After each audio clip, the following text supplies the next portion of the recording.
Ah, on arrive au plateau de Ratier, 5 minutes. Alors nous sommes ici dans les nouveaux locaux du Ski Pass, accolés aux télécabines de Ratier. Pouvez-vous nous dire ce qui a prévalu à la construction de ce nouveau télécabine? Alors ce qui a prévalu dans la construction de cette nouvelle installation, de ce nouveau télécabine, c'est en fait le fait qu'on avait un engagement qui avait été pris auprès de la commune de Saint-Chaffray lors de la DSP qui a été signée en 2004. On devait remplacer la télécabine du Grand Alpe. Donc c'est pour ça qu'on a fait cette télécabine et qu'on a essayé d'optimiser au mieux en supprimant à la fois Grand Alpe et le téléphérique pour qu'on ait moins de pylônes, moins de choses qui se voient et un appareil plus performant. Serre Chevalier est incontestablement dans le top 15 des stations françaises et parmi les plus grandes stations au monde. Donc à ce titre-là, les investissements réalisés depuis plusieurs années permettent au domaine skiable de tenir son rang en France et dans le monde en tant que grande station internationale. Donc la télécabine de Ratier vient un petit peu couronner l'ensemble de ces investissements. Bien sûr que c'est un atout supplémentaire.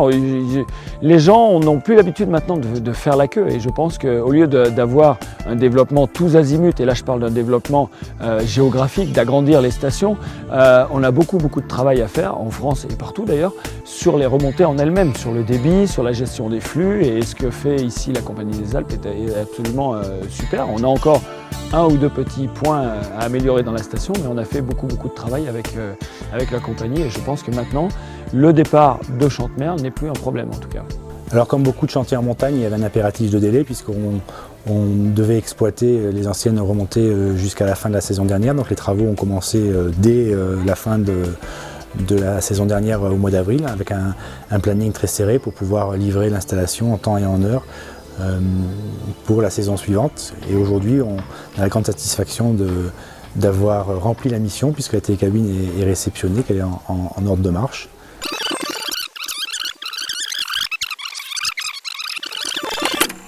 Et la première grande étape a été le fait de décrocher les cabines dans la dernière semaine du mois d'avril. Donc on a décroché les cabines, on avait beaucoup de visiteurs puisqu'on était encore en exploitation. On va dire que c'est un peu le spectacle local. Et puis un élément spectaculaire qui a été lui assez filmé et regardé par beaucoup de monde, c'est le démontage du pylône 1 du téléphérique.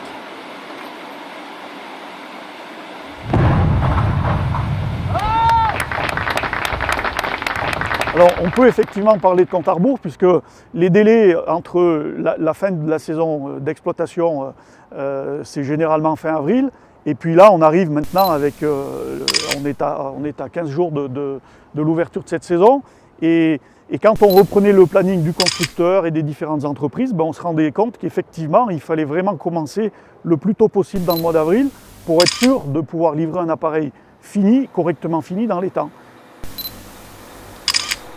La réalisation d'une télécabine comme ça, c'est un peu différent, enfin pour moi c'est différent des appareils qu'on a l'habitude de réaliser.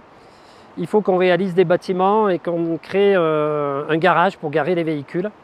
Donc on a quand même réalisé à Ratier un bâtiment qui fait 500 mètres carrés au sol, sur 2 niveaux et demi et sur lequel on a pu créer en même temps des locaux pour l'exploitation. Autant la gare G2 c'est une gare classique, standard pour le constructeur, autant la gare G1 elle a été adaptée à nos contraintes. Alors cette gare départ G1, le bâtiment est classé et c'était une volonté de la municipalité de Saint-Chaffray que de garder cette gare qui quand même fait partie de l'image de Serre Chevalier et de la commune de Saint-Chaffray en particulier.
à la sortie de gare, quoi. Ce cas c'est un peu plus long parce qu'il faut ouvrir la pince avec le débrayeur, il faut faire plus système manuel, un débrayeur manuel, il faut pomper pour le mettre sur le câble, puis c'est en l'air, quoi. C'est vrai que c'est un peu plus long, mais voilà, c'est l'avantage, ça nous a permis d'avancer le garage en parallèle, quoi. Pas bloquer là-haut le montage du garage. Dès que les cabines ont été accrochées au câble, nous on a attaqué tous les réglages, on va dire, dynamiques de l'appareil, ce qui consiste à régler toutes les sécurités de l'appareil, donc pour que l'appareil soit en conformité avec les préconisations constructeurs et les préconisations réglementaires du ministère des Transports.